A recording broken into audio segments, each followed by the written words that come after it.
Hello everyone, welcome back to Relax with Animal Facts. I am Steph Wolf, and today I am going to be learning with you about our furry, scaly, or possibly even slimy friends. And in today's case, it is definitely going to be a furry friend of ours because we are covering the oh-so-wonderful Groundhog, also called Woodchuck. This, of course, is a very special listener episode dedicated to Paul, Julia, Pajarito, Zelia, and Alec. Thank you guys so much for requesting this animal, and I hope you enjoy your very own episode. If you're listening and realized you have never requested an animal for the show, or perhaps it's just been a while, you can go to relaxwithanimalfacts.com and click on the Animal Request tab, or you can just send me an email at relaxwithanimalfacts@gmail.com. This show is made for you and, with the listener requests, in a great sense, made by you. So I look forward to hearing from you. This episode is actually the result of you guys voting on Patreon. You had 4 choices and you chose the Marmot, of which the Groundhog or Woodchuck is a species. To get more of the show and to support it at the very same time, you can go to patreon.com/relaxwithanimalfacts. Over there, we have intro-free and extended versions of episodes, along with 2 bonus episodes a month minimum. There are so many of you that are already over there, so thank you. The link is in the description. A last huge shout out to George Vlad for providing the ambiances in today's episode. His audio work is linked in the description, and it is because of him we can visit all of these places around the world. Let's start to prepare for our adventure. If this is your first ever episode, I speak for everyone when I say welcome to the Animal Podcast family. I'm so glad you found the show, and I'm glad that you're here with us. If you are returning, welcome back. This show wouldn't be the same without you. And you also know that there are 3 things for us to do together before we start our adventure. For this one, the first thing for us to do is to put on a comfortable pair of shoes. They can be running shoes, they can be hiking shoes, whatever you want. We are certainly going to be needing those for where we are going today. The second thing for us to do together is probably the most important. It is to realize where you carry tension and to do your best to let it go. You might feel it in your shoulders, your back, your legs, regardless of where it is that you carry tension, and this is truly personal to you. One person may very well not have the same tense spots as you, but regardless of where it is, the encouragement is the same. Do your best to simply let go. I like to imagine myself becoming a block of Jell-O. You can choose your favorite flavor or favorite color of Jell-O and just do your best Oscar award-winning impression of it. Jell-O has just enough tension to hold itself together, and that is what we are striving for. It's also possible that you're carrying tension in places you don't even realize. In order to deal with that, I like the exercise of progressive muscle relaxation. That is where we scan our bodies from top to bottom, relaxing as we go.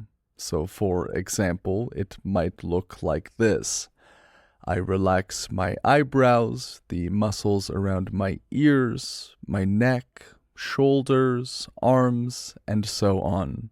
We are just mindfully letting go. It's nothing to coerce your body or force it into relaxing. It's more of a not doing than a doing. Let's become Jello together.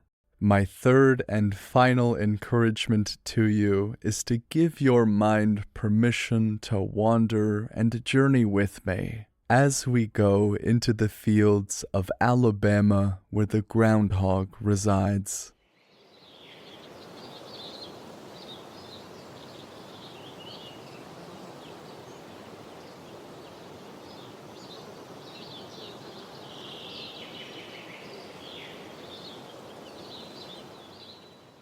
Listen to the natural orchestra that is this field in Alabama.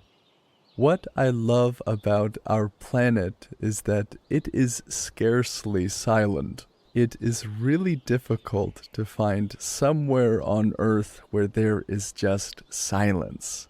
In the fields, we might hear the wind, the chirps of birds, rustling in the grass.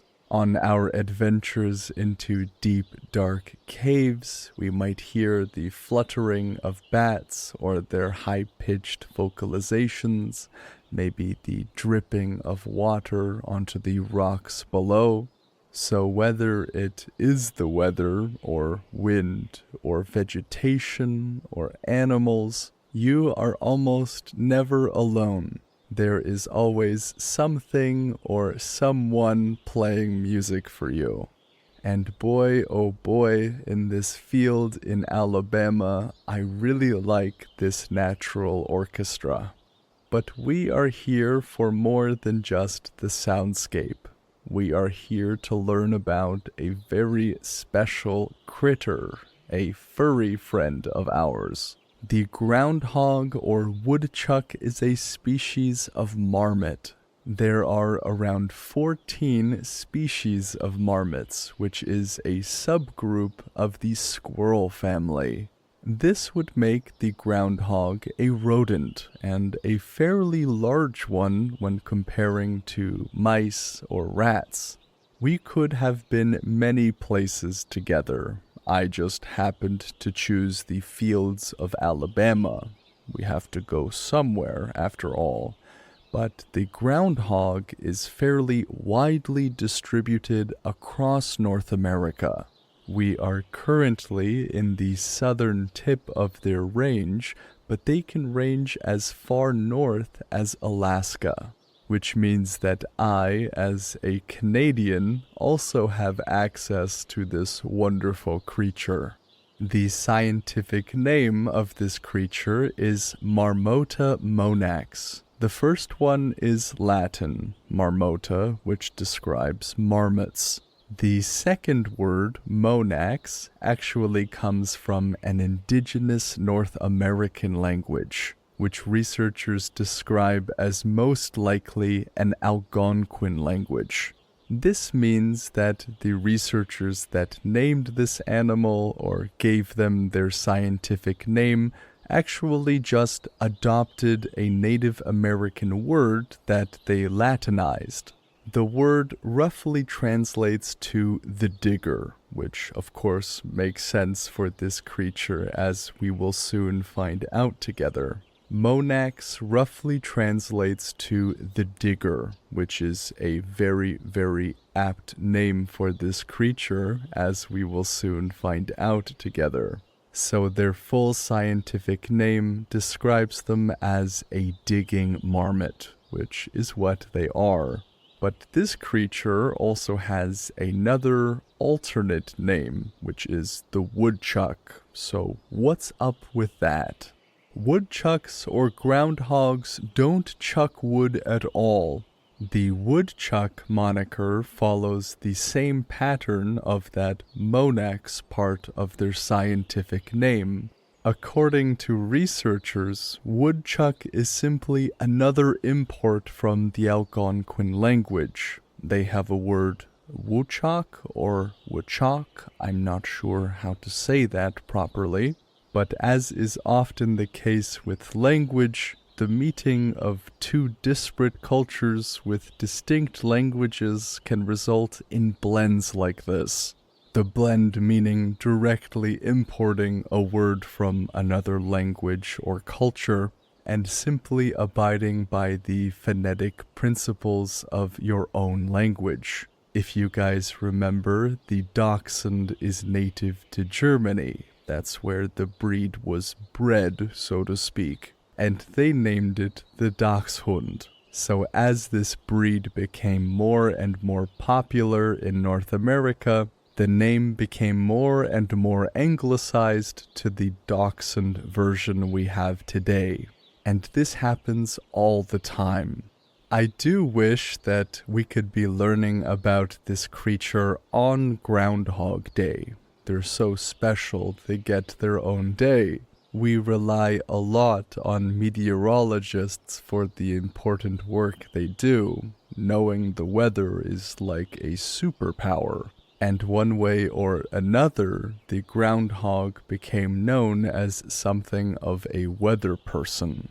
It's worth mentioning that many modern researchers don't give much credence to the predictions of groundhogs. Some of the most recent data suggests that groundhogs are right about 50% of the time, but they don't have access to the breadth of weather data that we do. They're doing their best, and for me, that is good enough. Groundhogs hibernate, and their hibernation cycle is what gave rise to the U.S. custom of Groundhog Day. It is held on February 2nd every single year, and the way this tradition goes is that if this creature leaves its burrow and sees its shadow, there is going to be 6 more weeks of winter, and if not, spring is going to come early this year. It was a study from 2021 that really got people to doubt the accuracy of their predictions. Being right 50% of the time in this case indicates that it is chance more than anything. But it wasn't the groundhog that adorned themselves with the robes of a seer or a prophet. They were simply going about their own business. I still find the tradition fun. Whether or not they are accurate is a different story. From their heads to their rump, groundhogs are about 17.75 to 24 inches in length. That's about 45 to 61 centimeters. So not too large, but as far as rodents are concerned, also not too small. They are no capybara, but they are also no mouse. They also have a larger tail, about 7 to 9.75 inches, or 18 to 25 centimeters. And there is a certain way that most people think about the groundhog. When people think about the groundhog, they usually think about them in one characteristic position. You can do a little experiment. Imagine together we are looking at a groundhog. If you've never seen one before, that's okay. But if you have, in what position do they form in your mind? For me, I imagine them straight up standing on their hind legs, which is a very common behavior for them. They seem to do this for a multitude of reasons. The first reason is that standing that way gives them a better vantage point of their environment. A better vantage point for a prey animal means a higher likelihood of survival. Being able to see danger before it is immediately dangerous is important. It also helps them to hear and to smell better. They're more likely to catch those scents blowing in the wind and to hear distant noises that might very well be relevant to their survival. I have read online, and probably from the younger generation, that they look like they're aura farming. And maybe that's another purpose. It's not verifiable, but it's a funny idea. Seeing as the latter portion of their scientific name, monax, was an import of a Native American word that meant digger, it makes sense that they do just that. And to help them dig their very impressive burrows, if I may say so myself, they are equipped with some sharp claws. They're also equipped with long incisors, and during the warmer months, these incisors, their front teeth, will grow continuously. It requires them to feed constantly and to wear their teeth down over time, because if they don't, those teeth will continue to grow and grow until it becomes a problem. We can see this kind of phenomenon across many species. It's not always teeth, but we have seen it before. For example, many creatures rely on friction with the ground, rocks, whatever's around them to shave down their hooves or their nails. If they are less active for one reason or another, having overgrown claws, nails, or hooves can be a huge problem. So let them eat, and to eat continuously. Groundhogs are not exactly social animals. They are solitary creatures. They spend most of their time eating, or what some may call gorging themselves, taking naps, taking sun baths. I have to admit, if I had to choose to become an animal, the groundhog is looking better and better. During the winter months, as we already covered briefly, they hibernate, and groundhogs are one of the few animals in the world that are true hibernators. In the natural world, we tend to drive a sharp distinction between true and false hibernators. Maybe it is better to start with the false hibernators. Some examples of this are the American black bear and the brown bear. They certainly sleep a lot during the winter months, but this is more adequately called a state of dormancy or torpor. They wake up more frequently and a lot easier. Their body temperature really only drops a little bit. Sometimes they will even leave their dens during warmer winter days. But groundhogs are true hibernators. Their entire bodily processes will change. When they go into hibernation, they enter an alternate and very deep physiological state. Their bodies can go from 99 degrees Fahrenheit to as low as 36 degrees Fahrenheit. That's about a change from 37 degrees Celsius to as low as 2 degrees Celsius. In false hibernators, this kind of physiological change does not happen. Their heart rate can go from 80 to 100 beats per minute to as low as 4 to 10. They will only breathe once every several minutes instead of every few seconds, and they will live almost entirely off of their stored body fat from the warmer months. It is these sorts of extreme physiological changes that distinguish true from false hibernators, and this is about as true as it gets. It's possible for them to live off of the body fat accumulated during the summer months because of how much they eat. They can scarf down as much as 1 pound of vegetation in a single sitting, which for a creature that is typically less than 20 pounds is a lot of food. If a human being that was, let's just say, 120 pounds were to consume 12 pounds of food, we would probably look at them strange. Where is that food even going? But for the groundhog, it's no surprise at all. And we know the answer to that question. It's going to its fat stores for the winter months.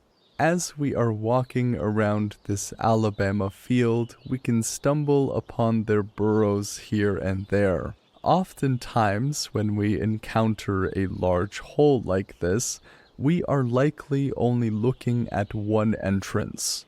In most cases, groundhogs will build more than one entrance, a minimum of 2. It's like they have some government regulation to put in a fire exit in every burrow. For a really busy groundhog, some burrows can have as many as 12 entrances, which is so cool. The burrows can typically go up to 6 feet in depth and around 20 feet or more in length. And just like them standing on their hind legs, digging a burrow has its own advantages. Maybe their reasons for digging burrows is more intuitive, as in, you can almost immediately understand why. Groundhogs, like some other rodents, aren't all that quick. This creature in particular can reach speeds of around 8 miles per hour. And for all of you listening outside of the United States, that is about 13 kilometers an hour. But if we compare this to a predator of theirs, let's say a species of fox, some of which can reach up to 25 miles per hour, or around 40 kilometers an hour, the groundhog doesn't have that much of a chance. So burrows help level the playing field. Their tunnel systems gives them a way to navigate their environment in a way that is familiar just to them. And just because a potential predator can enter their burrow doesn't give them a 100% chance of finding the groundhog. With all of their entrances and exits that only they know, that is, the groundhog, they are given a second chance to outsmart predators. So their burrow systems are really key in their survival. And it makes sense, given how much effort they put into their burrows, that they would stay close to home, because they do.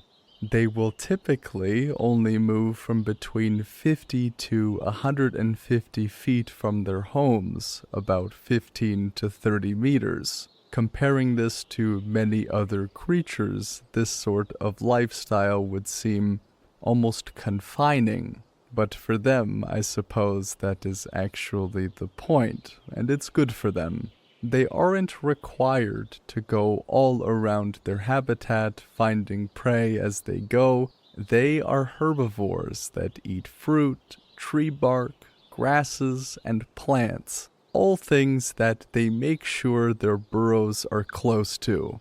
So they wander outside of their burrow, stuff themselves, maybe sunbathe in the meantime, and then they'll go back into their burrows to catch a nap.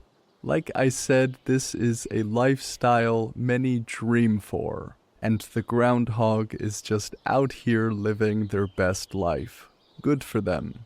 It's in February that males will come out of hibernation and search for females. Remember that groundhogs are rather solitary creatures, so they can't just wander around in their own burrow and have quick access to females.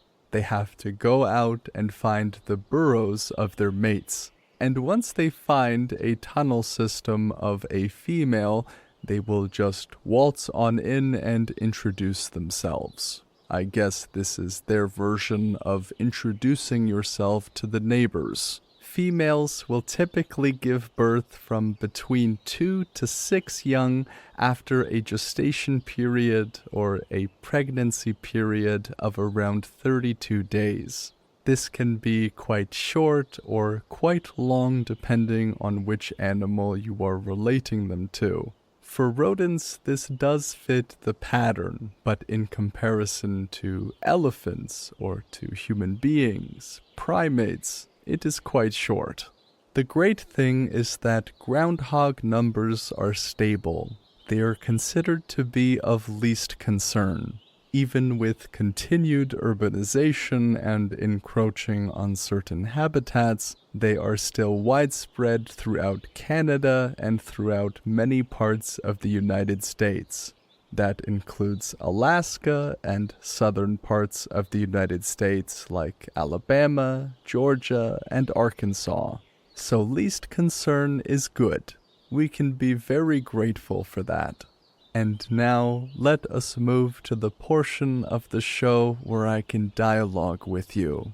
Let's go to a Spotify comment, and this one was left on the Leafy Sea Dragon episode. Fama said, "A bit too robotic for me," which I think is safe to assume they are referring to my voice. I'm sure that sometimes my excitement that I feel isn't translated into the episodes as well as it could be. I mean, excitement sometimes, or most oftentimes, comes in with a lot more highs and lows, a lot more speeding up and slowing down. But I also have to balance my own excitement with carefully curating an environment for you in which you can relax. I can always do a better or worse job of it depending on the episode or the day, but everything I do, I try to do it with intention, including for when I ask even for negative criticism. It helps me get better. So maybe I just have to work on getting my emotion or getting my excitement translated in a bit better, even when I'm speaking a bit more slowly than I normally do. If you are on Apple Podcasts or Spotify, make sure you are followed or subscribed. And leaving a review or leaving a comment is one of the best ways you can help the show grow and make it better. As I said in the beginning, this is a show for you and, in a sense, by you. If you would like more episodes that you can't listen to here, or extended and intro-free versions of regular episodes, you can go to patreon.com/relaxwithanimalfacts. It is there that I am planning on starting a drawing series where you can draw with me.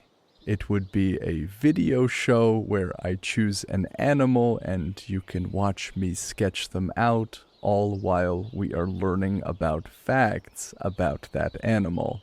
I am trying out new ways to help you relax with animal facts, so you can check out that Patreon link in the description.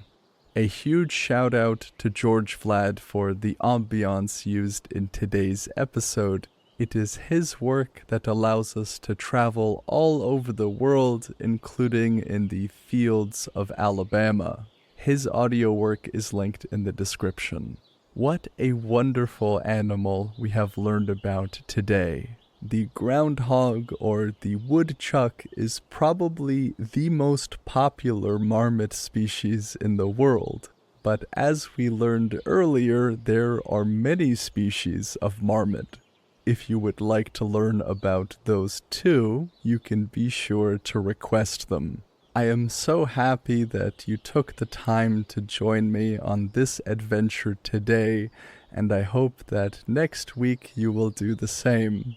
I look forward to seeing you on the next episode with the next animal. Take care.